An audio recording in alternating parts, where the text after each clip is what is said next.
sa kanilang municipality. Tapos yung isang na nandito ay tiga Davao City. So tinulungan natin sila para maayos yung pagbiyahe nung kanilang mahal sa buhay. Galing dito sa Makati City, papunta ng Davao City para sa kanyang buhay. Ma'am, ano yung panawagan natin sa publiko, ma'am, na laging maging handa sa lindol at anumang sakuna? Oh yes, oo. Napakahalaga. Na-experience ko no, yung aftershocks doon sa Cebu, sa Bogo, sa Medellin. At na-experience ko din yung lindol kahapon sa Davao City. Napakahalaga talaga ng presence of mind na huwag kang mataranta. Mahalaga na maalala mo yung duck, cover and hold.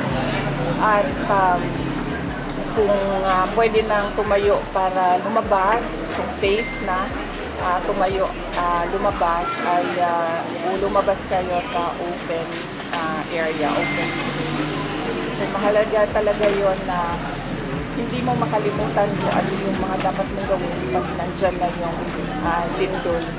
Mahalaga din yung go bag na sa experience ko kahapon ay dapat merong go bag sa labas ng pinto ng bahay para pagtakbo mo, dala mo yung go bag mo. Dahil sa aking karanasan kahapon sa dalawang lindol, wala talaga akong nadala.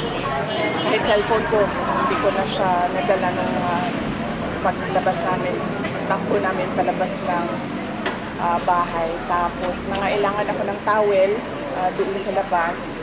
At wala akong kahit anumang gamit na na magamit doon sa labas sa open space. So napakahalaga ng go bag na yun na nakalagay doon yung mga posibleng kailangan ninyo kapag kayo ay lumikas dahil sa lindol.